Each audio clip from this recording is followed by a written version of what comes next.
시청자 여러분 안녕하십니까? 8월 9일 굿모닝 MBN 시작합니다. 먼저 오늘의 주요 뉴스입니다. 제6호 태풍 카눈이 내일 오전 남해안에 상륙해 한반도를 관통할 것으로 예측되는 가운데 전국이 점차 태풍의 영향권에 들면서 오늘 오후부터는 강한 비바람이 예상됩니다. 정부는 위기경보 수준을 경계에서 최고 수준인 심각 단계로, 중대본 2단계를 3단계로 상향했습니다. 태풍의 영향으로 내일까지 중부지방은 최대 200mm, 강원 영동 지역은 최대 600mm의 물폭탄이 쏟아질 것으로 보여 상당한 피해가 우려됩니다. 장맛비 피해 복구가 채 이뤄지기도 전에 찾아온 강력한 태풍에 중부지방을 중심으로 시설물 관리에 각별한 주의가 필요합니다. 태풍 카눈의 북상 소식에 새만금 잼버리에 머무르고 있던 전 세계 3만 7천 명의 대원이 야영지를 떠나 서울, 경기 등 전국 8개 시도로 이동했습니다. 잼버리의 대미를 장식할 K-팝 공연은 모레인 금요일 오후 7시 서울 월드컵 경기장에서 열립니다. 이재명 더불어민주당 대표를 살해하지 않으면 폭발물을 터뜨리겠다는 이메일이 발송돼 경찰이 긴급 수색 작업을 벌였습니다. 경찰은 서울 시내 도서관에 대한 수색과 함께 이메일이 발송된 인터넷 주소와 IP를 추적하고 있는데 일본 피싱 범죄로 추정하고 있습니다. 경기 성남시의 SPC 계열사 샤니 제빵 공장에서 근로자가 기계에 끼어 크게 다치는 사고가 발생했습니다. 해당 공장에선 지난해 10월과 지난달에도 근로자 끼임 사고가 반복돼 중대재해처벌법 적용 가능성이 제기되고 있습니다. 6호 태풍 카눈이 강한 세력을 유지한 채 빠르게 북상하고 있습니다. 내일 오전 남부 해안에 상륙한 뒤 중부 내륙 전체를 관통할 것으로 예측됩니다. 정부는 태풍 위기 경보를 심각으로 격상하고 비상 준비 태세에 들어갔습니다. 오늘 첫 소식은 장명훈 기자입니다. 제주 서귀포시의 한 해수욕장. 강한 바람에 야자수가 거세게 흔들리고 높은 파도가 쉴 새 없이 밀려듭니다. 태풍 카눈의 북상으로 제주도 내 주요 해수욕장은 일찌감치 입수가 통제됐습니다. 들어갈 수가 없다고 해가지고 모래사장에서만 아기랑 놀았어요. 너무 아쉽죠. 많이 못 놀아서. 현재 제주 인근 바다는 태풍 특보가 발효됐고 전남 여수 광양, 경남 통영, 부산 등엔 강풍주의보가 발령된 상태입니다. 태풍 카눈은 오늘 새벽 3시 기준 일본 가고시마 남서쪽 약 140km 부근에서 시간당 14km의 속도로 북서진하고 있습니다. 이대로라면 내일 새벽 통영 앞바다에 접근하고 오전 중 경남 사천을 시작으로 중부 내륙을 그대로 관통할 것으로 보입니다. 정부도 바짝 긴장하고 있습니다.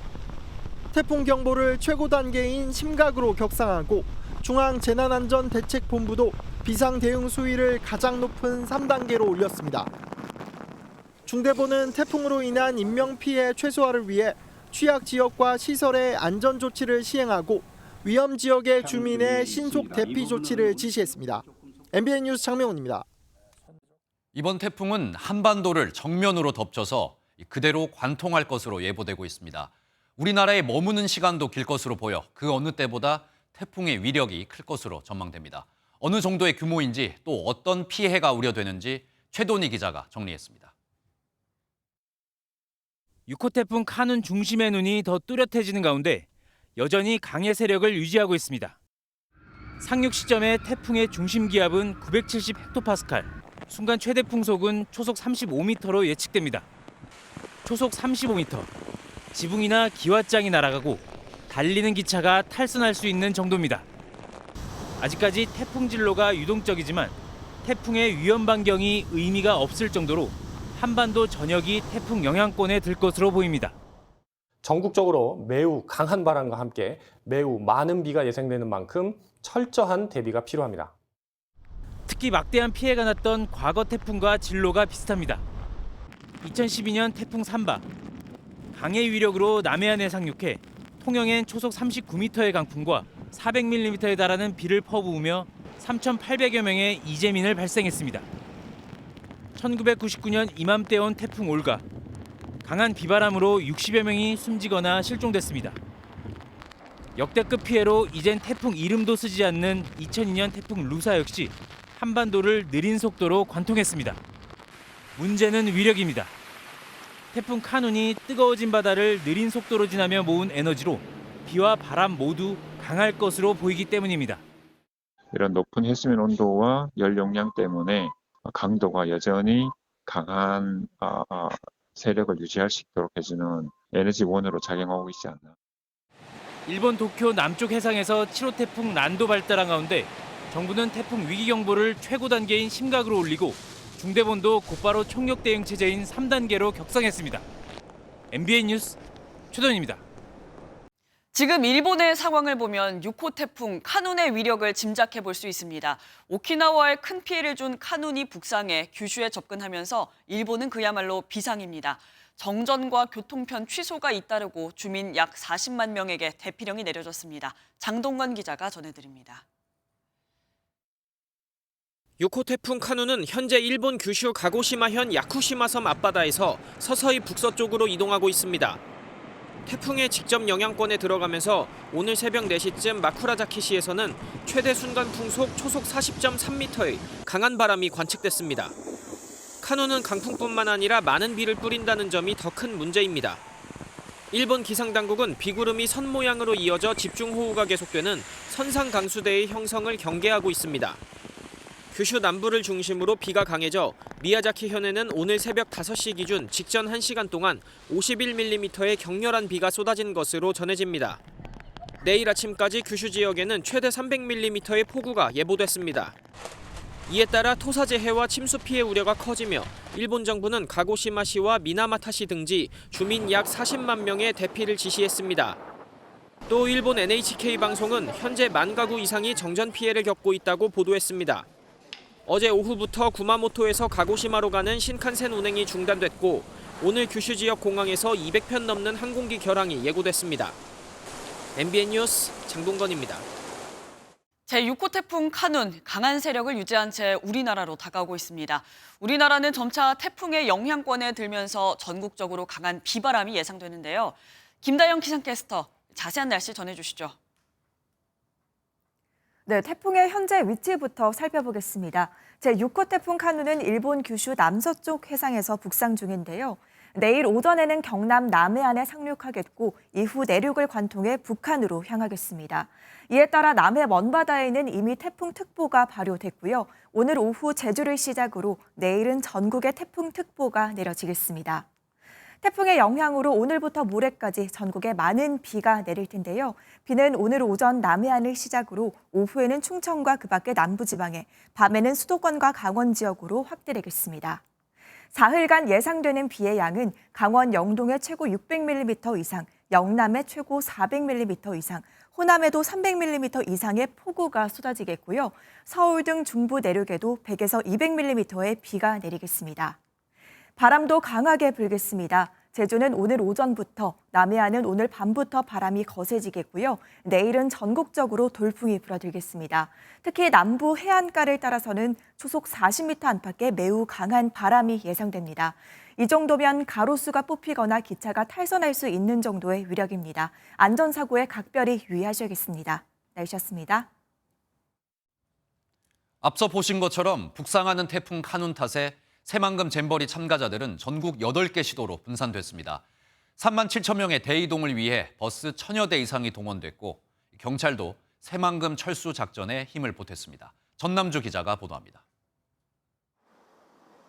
어제 오전 9시 새만금 잼버리 현장입니다. 참가자들이 이른 아침부터 철수를 위해 머물렀던 텐트를 분주히 철거합니다. 2인 1조로 천막을 접으며 협동심을 보이지만 중도 퇴소라는 결과에 아쉬움을 감추지 못합니다. 주차장에는 참가자들을 전국 각 지역으로 수송할 버스들로 가득 찼습니다. 하루 동안 철수할 참가자는 3만 7천여 명, 버스는 무려 1,000여 대가 동원됐습니다. 나라별 철수 순서가 돌아오자 대원들은 어깨와 양손에 짐을 챙겨 집결지로 향했고 차례차례 버스에 올랐습니다. 혼잡을 줄이고자 경찰은 에스코트를 하며 수송작전에 나섰습니다. 참가자들은 아쉬움을 뒤로하고 부안을 빠져나가 서울과 경기 등 8개 시도에 마련된 숙소로 이동했습니다. 경찰은 숙소에 대한 순찰을 실시하고 식약처는 참가자들에게 제공될 식사의 질과 양, 음식의 위생 상태를 꼼꼼히 확인해서 긴 시간 이동 중에 고속도로 중간중간에 마련된 휴게소도 들르며 재충전을 하기도 했습니다. 오전에 다소 더뎠던 퇴영 작업은 오후 들어 가속도가 붙으며 잔류요원을 제외한 모든 사람이 빠져나갔습니다. 참가자들이 떠난 자리에는 텐트를 받치던 녹색 팔레트판만 남았습니다. 조직위 측은 태풍이 북상하기 전에 철거 작업을 서두를 예정입니다. 잼버리 대회로 시끌벅적했던 새만금 간척지는 이제 아쉬움을 뒤로 한 채 조용한 간척지로 돌아갑니다. MBN 뉴스 전남주입니다. 잼버리 야영장 철수로 숙소 대란이 일어날 것이란 우려가 많았습니다. 다행히 인원들이 머물 곳을 찾으면서 걱정을 덜게 됐는데요. 대학과 종교계가 발벗고 나서서 잼버리 대원들에게 숙식을 제공하거나 다양한 체험 행사를 마련했습니다. 이어서 김태희 기자가 보도합니다. 새만금 야영제를 떠난 대만 잼버리 대원 560명이 서울시립대 기숙사 앞에 도착했습니다. 피곤함이 묻어나 있었지만 새로운 여행지에 대한 기대감에 들뜬 모습입니다. I know a lot of people, a lot of my fellow scouts are like very heartbroken that like they didn't get to finish exchanging with other countries some of like bags or patches that they really wanted. I really like Korean culture and I'm really excited to be in Seoul actually. 고려대와 홍익대 등 다른 대학도 방학 중인 기숙사를 제공해 대원들은 짐을 풀고 휴식을 취할 수 있었습니다. 이미 서울로 올라온 영국 대원들처럼 도시 구경을 즐기기도 했습니다. 종교계도 한뜻으로 동참했습니다. 조계종은 수도권 10여 개 사찰을 개방하고 다양한 불교 문화 체험 프로그램을 준비했습니다. 기독교는 대원 2,000명에게 무료 숙식을 제공합니다. 경기도 파주의 한 교회 시설엔 스페인 대원 220명과 프랑스 대원 360명이 보금자리를 마련했습니다. We are going to visit more Seoul. We are going to know more of the city, and yes, a great opportunity to visit more places of Korea. 8개 지역으로 분산된 대원들은 모레 상암 월드컵 경기장에 집결해 K-팝 콘서트를 관람한 뒤 모든 잼버리 일정을 마치게 됩니다. MBN 뉴스 김태희입니다. 잼버리 마지막 날 열리는 K-팝 콘서트에 BTS가 참여해달라 이런 요구가 나오고 있습니다. 국방부는 긍정적으로 검토해보겠다 밝혔지만 BTS 팬들인 아미들은 BTS가 정부 소속이냐고 반발하고 있습니다. 이 내용은 신재우 기자입니다. 지난해 12월 BTS 멤버 중 가장 먼저 입대한 맏형친과 지난 4월 입대한 제이홉. 군에서 복무 중인 두 멤버를 포함한 BTS가 잼버리 대회 마지막 일정에 참여할 수 있도록 해달란 제안이 정치권에서 나왔습니다. 성일종 국민의힘 의원은 SNS를 통해 새만금에서의 부족했던 일정들을 대한민국의 문화의 힘으로 채워줄 필요가 있다고 말했습니다. 또 11일 서울에서 있을 K-팝 콘서트에 현재 군인 신분인 BTS가 모두 함께 참여해 대한민국의 국격을 높일 수 있도록 모든 조치를 취해 주시길 바란다고 국방부에 요청했습니다. 이와 관련해 국방부 관계자는 문화체육관광부 요청이 오면 국가적 행사인데 안 해줄 이유가 없다며 출장 명령서만 내면 된다고 긍정적인 입장을 밝혔습니다. 관련 부처 그리고 또 해당 연예인들의 소속사하고 같이 논의해야 될 사안으로 생각합니다. 그런데 일부 방탄소년단 팬들은 정치권의 움직임에 반대 의견을 내고 있습니다. 잼버리 운영이 미숙했던 것을 왜 아이돌 가수가 뒷수습해야 하냐거나 BTS가 정부 전속 가수냐며 반발한 겁니다. 논란이 확산하자 여당은 당 차원에서 논의하고 답할 사안은 아니라며 선을 그었습니다. MBN 뉴스 신재우입니다. 김현숙 여성가족부 장관이 잼버리 조기 철수 사태를 두고 한국의 위기 대응 역량을 전 세계에 보여줄 시점이라고 말해 논란이 일고 있습니다. 김 장관의 발언은 잼버리 파행이 부산 엑스포 같은 국제 행사 유치에 악영향을 미치지 않겠냐는 질문에 답하는 과정에서 나왔습니다. 부실한 폭염 대책과 위생 문제 등 미흡한 운영으로 잼버리가 사실상 파행한 가운데 행사를 진행한 주간 부서장의 발언으로는 부적절하다는 지적이 나오고 있습니다. 우여곡절 끝에 진행되고 있는 잼버리 대회가 끝이 나면 관리 부실 책임을 묻는 대대적인 감찰이 진행될 전망입니다. 주무부처이면서 준비가 소홀했다는 지적을 받는 여성가족부가 주요 대상이 될 것으로 보이는데 이 결과에 따라 장관에 대한 문책성 교체도 검토될 것으로 예상됩니다. 원중희 기자입니다. 대통령실은 이번 잼버리 대회 준비 부실 논란과 관련해 주무부처인 여성가족부의 책임이 크다고 보고 있습니다. 폭염과 해충, 불결한 화장실 등 사전에 예측이 가능했거나 짧은 시간 안에 해결할 수 있는 문제도 제대로 대처하지 못했다는 이유입니다. 대통령실에서는 여가부는 무능한 부처다. 행안부에 맡겼다면 이렇게 됐겠나라는 불만이 쏟아지고 있습니다. 대통령실은 잼버리 대회가 마무리되는 대로 여가부에 대한 감찰에 착수하는 안을 검토하는 것으로 알려졌습니다. 감찰 결과에 따라 김현숙 장관에 대해 문책성 교체도 검토될 것으로 보입니다. 여권 관계자도 여가부의 준비 과정에 대해서 리뷰가 필요하다. 장관에 대해서도 분위기는 좋지 않다고 전했습니다. 그래서 이 잼버리가 제대로 될까요? 물론입니다. 네. 뿐만 아니라 방만한 예산 운영으로 지적받은 전북도 또한 감찰 대상에 오를 것으로 보입니다. MBN 뉴스 원중입니다. SPC그룹 계열사인 경기도 성남 샤니 제빵공장에서 50대 여성 근로자가 반죽 기계에 끼어 심정지 상태로 병원으로 옮겨졌습니다. 이 공장에서만 끼임 사고가 벌써 3번째입니다. SPC그룹의 다른 공장에서도 지난해 끼임 사고로 20대 근로자가 숨지는 일이 있었는데요. 안전사고가 반복되고 있습니다. 윤길환 기자가 보도합니다. 어제 오후 12시 40분쯤 경기도 성남 샤니 제빵 공장에서 다친 사람이 있다는 소방 신고가 접수됐습니다. 출동한 소방당국은 공장 안 반죽기계에 왼쪽 배 부위가 끼어 크게 다친 50대 여성 근로자를 발견했습니다. 피해자는 심정지 상태로 심폐소생술을 받으며 30여 분 만에 인근 병원으로 옮겨졌습니다. 다행히 병원에서 호흡과 맥박이 돌아와 수술을 받은 것으로 알려졌습니다. 사고 당시 2인 1조로 일하던 피해자는 동료 근로자가 안전 확인을 하지 않은 채 기계를 작동시키면서 변을 당한 것으로 파악됐습니다. 경찰은 작업장 CCTV와 함께 근무한 직원 진술 등을 토대로 정확한 사고 경위를 파악하고 있습니다. 해당 공장에선 지난해 10월 40대 근로자가 기계에 손가락이 끼면서 절단되는 사고가 있었습니다. 지난달엔 50대 근로자가 오작동으로 정지된 기계를 조치하다 손이 빨려 들어가 손가락이 골절되기도 했습니다. 같은 SPC 계열사인 평택 SPL 제빵 공장에서도 지난해 20대 근로자가 소스를 섞는 기계를 가동하다 끼임 사고로 숨지면서 그룹 회장이 대국민 사과를 하기도 했습니다. 이번 사고에 대해 책임을 통감하고 있습니다.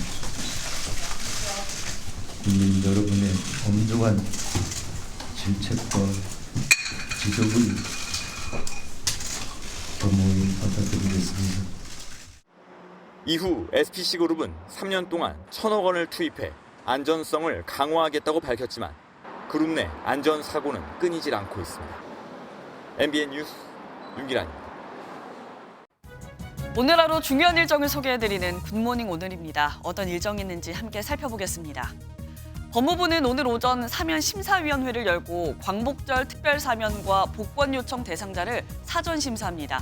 사면 심사위원회는 오늘 대상자를 선정해 윤석열 대통령에게 보고하고 최종 사면은 국무회의 의결을 통해 확정됩니다. 지난달 집중호우로 발생한 수해복구와 피해 지원 방안 마련을 위해 여야가 만든 수해복구 태스크포스가 오늘 3번째 회의를 엽니다. 여야는 도시침수법과 소하천 정비법 개정안 등 수해 예방을 위한 입법에 속도를 내기로 의견을 모았습니다.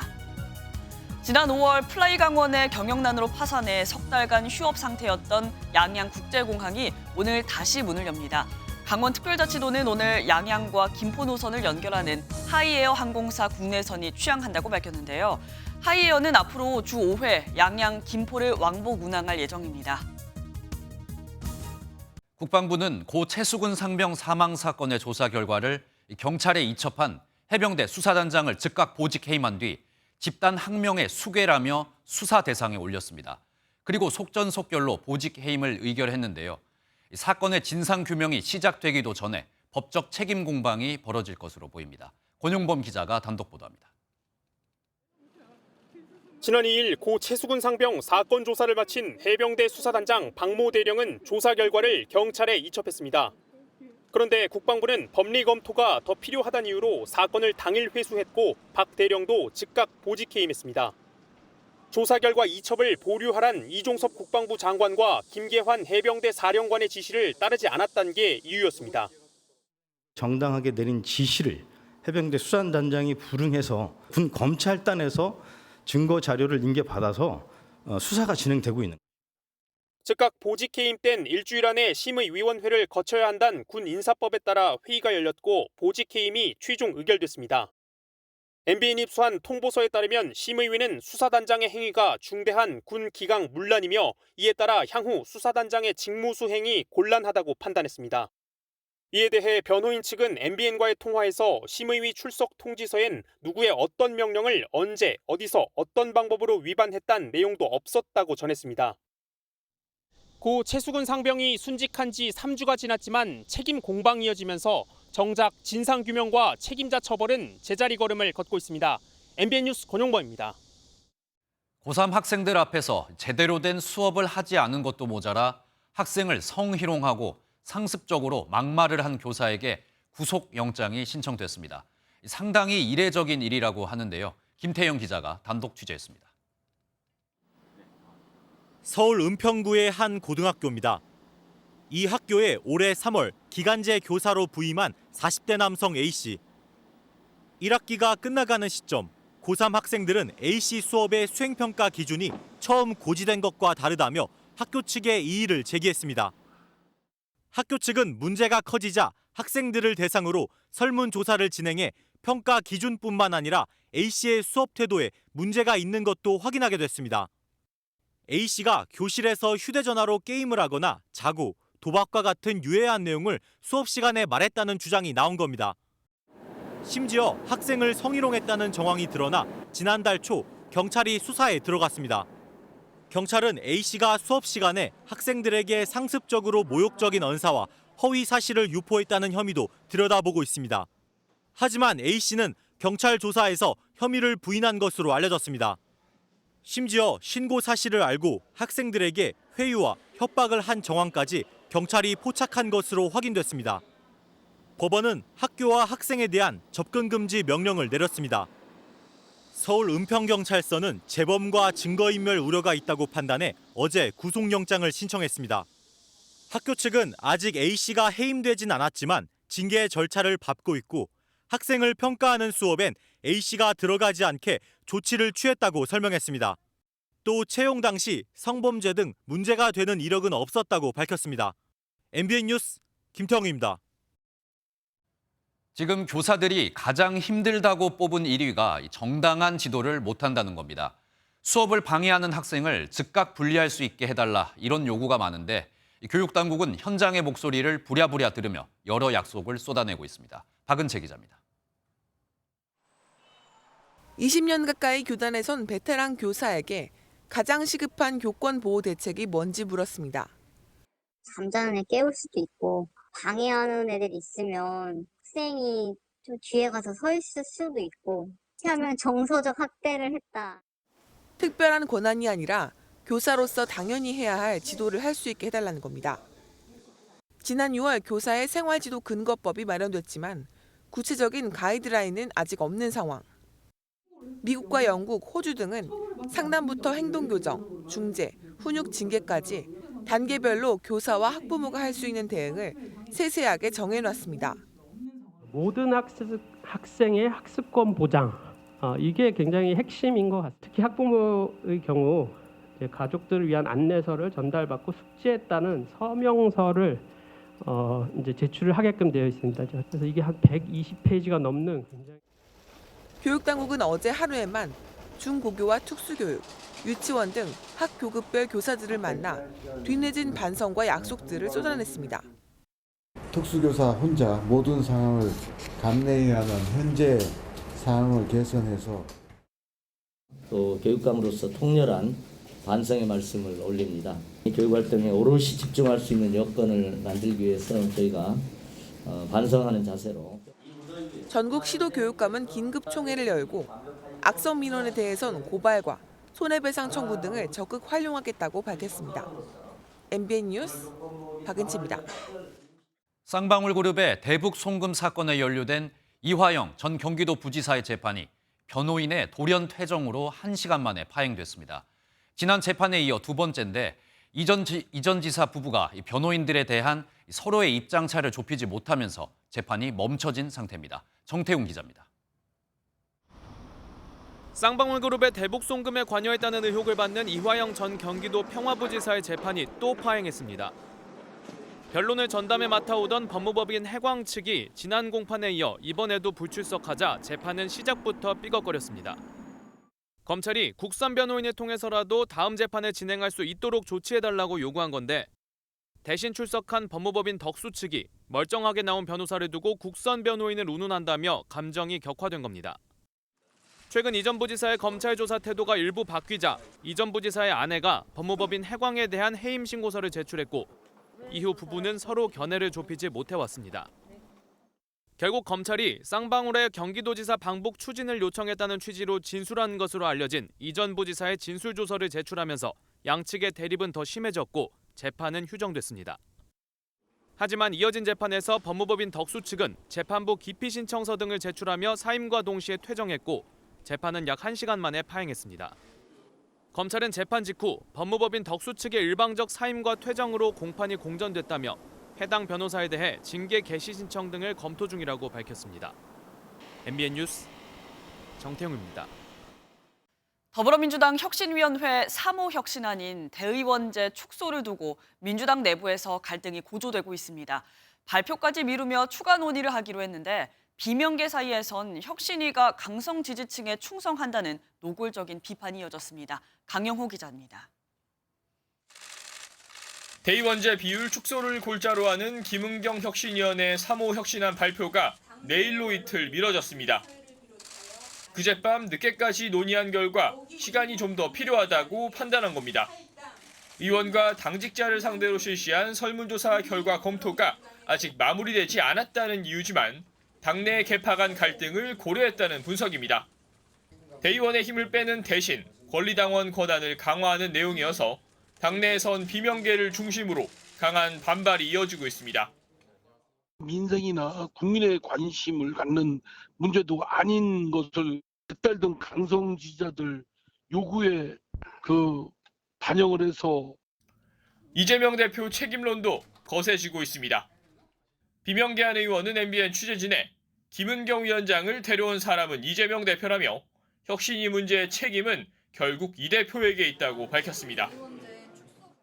대표님 책임론 관련해서 한마디만 좀 부탁드릴게요.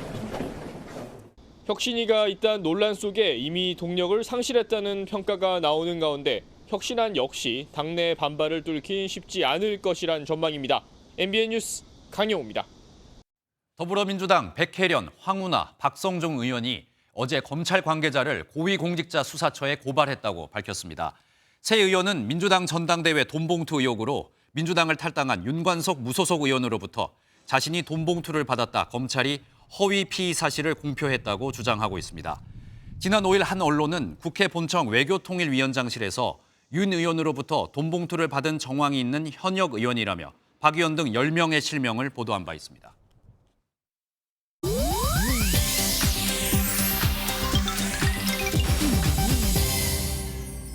인터넷에서 화제가 되고 있는 소식들을 모아 전해드리는 인터넷 와글와글입니다.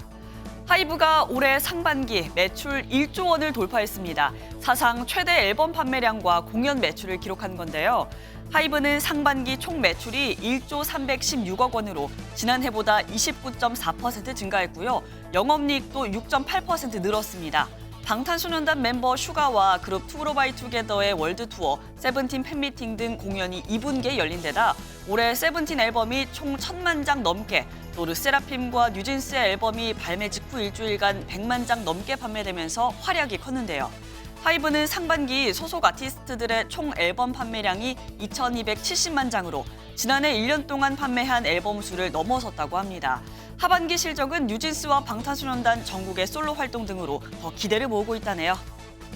영국 축구 스타 데이비드 베컴과 배우 오스틴 버틀러의 선행이 알려져 누리꾼들을 훈훈하게 만들었습니다. 지난 6일 데이비드 베컴의 아내 빅토리아 베컴은 SNS를 통해 남편과 오스틴 버틀러, 아들 크루즈 베컴이 도로 정비에 나섰다고 전했는데요. 텍사스에서 열린 축구 경기를 보기 위해 이동 중이었던 이들. 도로에 큰 나무가 떨어져 다른 주행자들이 움직이지 못하고 있자 힘을 합쳐 나무를 들어 옮기고 시민들을 도왔다고 합니다. 베컴은 지난 3월에도 팔로워 7천만 명이 넘는 자신의 SNS 계정을 우크라이나의 한 의사에게 기부하는가 하면 과거 길가에 쓰러진 노인을 구하거나 응급의료 요원에게 따뜻한 차를 대접하며 크고 작은 선행을 이어왔다고 하네요. 중국 남성이 휴대전화 아이폰을 가득 전신에 두르고 밀수를 시도하려다가 붙잡혔습니다. 무려 68대를 숨겼다고요. 지난달 31일 이 더운 날씨에 부피가 큰 옷을 입고 걷다가 그만 마카오 칭마오 세관에 덜미가 잡혔다고 합니다. 사실 중국에선 수년 전부터 이런 밀수가 성행하고 있다는데요.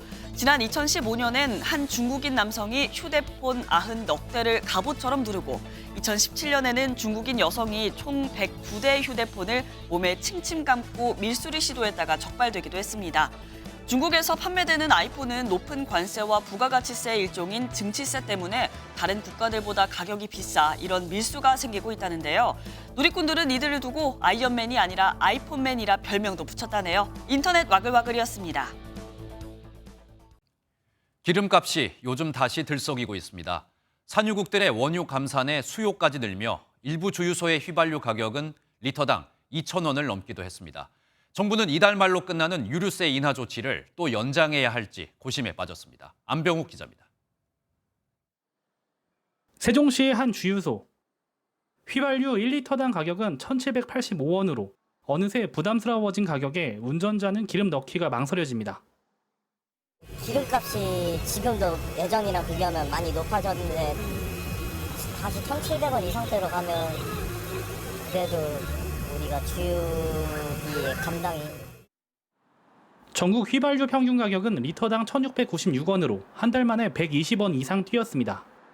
서울에서는 리터당 2,000원을 넘는 주유소가 등장했고 경유 가격도 리터당 1,500원을 다시 넘어섰습니다. 휴가철을 맞아 휘발유 등 운전 수요가 늘고 세계 주요 산유국들의 원유 감산 조치가 수개월째 이어지자 다시 가격이 오른 겁니다. 정부는 이달 말로 예정된 유류세 인하 종료를 앞두고 고민에 빠졌습니다. 인하 조치를 연장하지 않으면 휘발유와 경유가 각각 리터당 205원, 212원 정도 오르게 되는데 물가를 자극할 수 있기 때문입니다. 유가의 흐름이 어떻게 될 건지, 그다음에 국민의 부담이 어떻게 될 건지 그런 다양한 것들을 검토를 해서 저희가 향후에 그 최종 종료 시점에 맞춰서 결정을. 특히 경기 침체로 상반기에만 40조 원의 세수가 작년보다 덜 거친 것으로 나타나 정부의 고심은 깊어질 전망입니다. MBN 뉴스 안병욱입니다.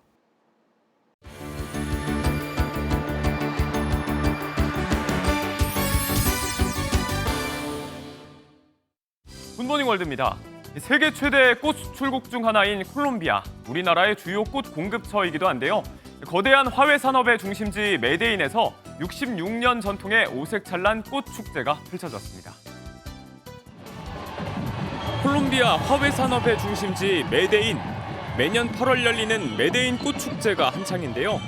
열흘간의 일정 중 단연 하이라이트는 이 꽃꽂이 퍼레이드입니다. 시에타스라고 불리는 정교한 화환, 꽃지기를 메고 행진하는 플로리스트들. 여기저기 눈길 끄는 화려한 작품들이 많은데요. 연꽃과 벌새, 무지개를 모티브로 한 작품이 올해 우승작으로 선정됐습니다. 당신이 당신 나라의 색깔을 결정합니다라는 메시지를 담고 있다고요. 무려 100만 명이 넘는 방문객이 함께한 명실상부 콜롬비아의 대표 문화축제. 그 한 페이지를 장식한 현장이었습니다. 계속되는 무더위에 태양을 피해 어디론가 숨고 싶은 분들 많으시죠? 다들 산으로 바다로 갈 때 시원한 동굴이 해답이 될 수도 있을 것 같습니다. 중국의 이색 수상동굴 구경해 보시죠. 시원한 물줄기가 반겨주는 이곳, 바로 중국 동부 장시성 러핑시의 한 수상동굴입니다. 과이시린 동굴이라 불리는 이곳은 최근 무더위를 피해 모여든 방문객들로 성황이라는데요. 석회암 등이 빗물에 녹아 만들어진 카르스트 동굴로 길이가 약 10km에 달합니다. 특히 중국 동부에서 발견된 가장 큰 지하 강을 품고 있다고요. 다양한 크기의 종유석과 기암 괴석들이 화려한 불빛과 만나 마치 동화 같은 분위기를 연출합니다. 자연이 만들어낸 천연 냉장고, 풍성한 볼거리는 덤인 이색 명소, 피서객들이 몰릴만 하죠. 앞말에 젖을자, 염소 등의 가죽으로 저어 만드는 키르기스스탄 전통 음료 푸미즈.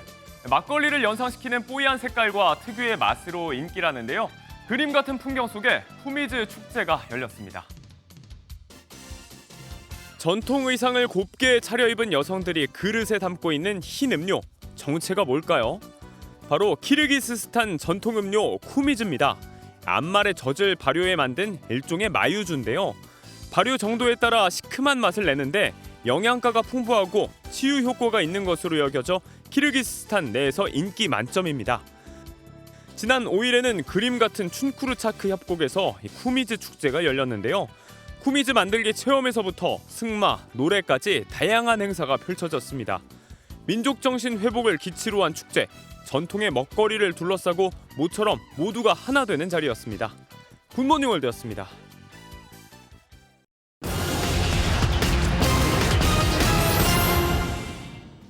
미국의 한 대학 연구소가 상온 초전도체로 추정되던 LK-99에서 초전도성이 발견되지 않는다고 발표한 뒤 관련 주가가 폭락했습니다. 덕성 서원이 20% 이상 하락하며 거래를 마쳤고 코스닥에서도 서남이 하한가까지 떨어졌습니다. 개장 후 10%에서 20%대 상승세를 나타냈던 이 종목들은 미국 메릴랜드 대학의 부정적인 발표가 나오면서 곤두박질 쳤습니다. KB금융회장 후보 추천위원회가 차기 회장 후보 6명을 선정했습니다. 박정림 KB금융지주 총괄 부문장과 양종희, 이동철, 허인 부회장, 익명을 요청한 외부 후보 2명이 이름을 올렸습니다. KB는 오는 29일 1차 인터뷰를 진행한 뒤 다음 달 8일 2차 심층 인터뷰를 거쳐 최종 후보자를 확정할 계획입니다. 여성 근로자의 급여가 남성의 60% 수준에 불과한 것으로 나타났습니다. 재작년 남성 1인당 평균 급여는 연 4,884만 원, 여성은 2,942만 원으로 여성이 남성보다 2천만 원가량 덜 받았습니다. 5년 전과 비교하면 남성의 평균 급여는 600만 원 넘게 올랐지만 여성은 458만 원 상승에 그쳤습니다.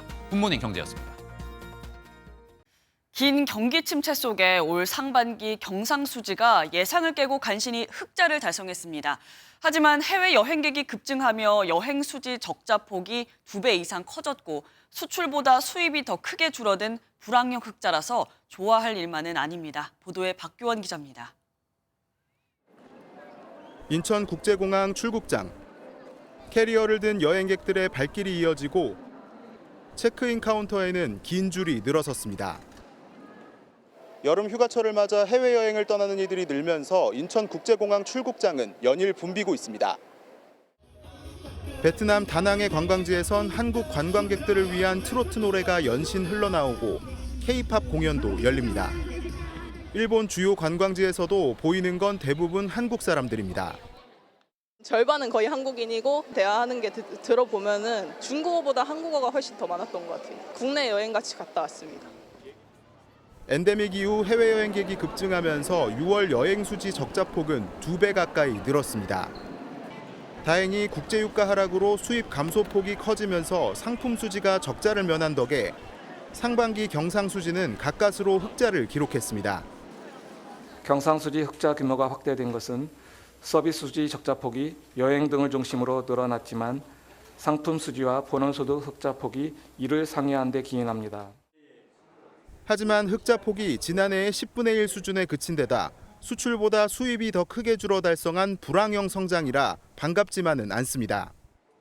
다만 정부와 한국은행은 4분기부터 반도체 수출을 시작으로 완만한 경기 회복이 이어질 것으로 기대하고 있습니다. MBN 뉴스 박규원입니다. 총격 사건이 끊이지 않는 미국에서 최근 어린아이 피해가 잇따르고 있습니다. 시카고에선 8살 여자아이가 이웃집 남성이 가한 총격에 목숨을 잃었습니다. 그저 밖에서 노는 아이가 시끄럽다는 이유였습니다. 고정수 기자입니다. 미국 시카고의 한 아파트에 경찰 통제선이 설치됐습니다. 현지 경찰의 압수수색 현장입니다. 이곳에 사는 40대 남성은 밖에서 놀던 8살 여자아이가 시끄럽다며 총으로 살해한 혐의로 기소되었습니다.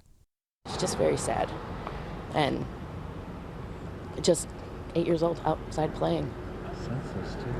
Completely senseless.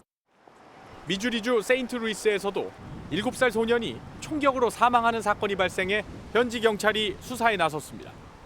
미네소타주 세인트폴에선 할머니 집을 찾은 12살 소년이 2살 터울 형이 쏜 총에 맞아 숨졌습니다. 지역 당국이 정확한 경위를 조사 중인 가운데 올해 미국 내 총기 사건 사고는 1,800여 건, 17세 이하 사망자는 40명이 넘은 것으로 집계됐습니다. MBN 뉴스 고정수입니다. 제6호 태풍 카눈이 우리나라를 향해 북상 중입니다. 태풍은 오늘 밤 규슈 서쪽 해상을 지나 내일 오전에는 남해안에 상륙하겠고요. 이후 내륙을 관통해 북한으로 향하겠습니다. 남해 먼바다에는 이미 태풍특보가 발효됐고요. 오늘 오후 제주를 시작으로 내일은 전국에 태풍특보가 내려지겠습니다. 태풍의 영향으로 오늘부터 모레까지 전국에 많은 비가 내릴 텐데요. 비는 오늘 오전 남해안을 시작으로 오후에는 충청과 그 밖의 남부지방에, 밤에는 수도권과 강원 지역으로 확대되겠습니다. 사흘간 예상되는 비의 양은 강원 영동에 많게는 600mm 이상, 영동에 최고 400mm 이상, 호남에도 최고 300mm 이상의 폭우가 쏟아지겠고요. 서울 등 중부 내륙에도 100에서 200mm의 많은 비가 내리겠습니다. 바람도 강하게 불겠습니다. 제주는 오늘 오전부터, 남해안은 오늘 밤부터 바람이 거세지겠고요. 내일은 전국적으로 돌풍이 불어들겠습니다. 특히 남부 해안가를 따라서는 초속 40m 안팎의 매우 강한 바람이 예상됩니다. 이 정도면 가로수가 뽑히거나 기차가 탈선할 수 있는 정도의 위력입니다. 안전사고에 각별히 유의하셔야겠습니다. 비가 늦게 시작되는 중부지방을 중심으로는 낮더위가 이어지겠습니다. 낮 최고 기온 서울과 대전 33도로 어제보다는 조금 낮겠지만 여전히 무덥겠고요. 남부지방은 광주와 대구 31도가 예상됩니다. 내일과 모레는 평년 기온을 밑돌며 더위가 주춤하겠고 중부지방은 금요일 오후까지도 비가 이어지는 곳이 있겠습니다. 날씨였습니다. 수요일 아침 굿모닝 MBN 마칩니다. 함께해 주신 여러분 고맙습니다.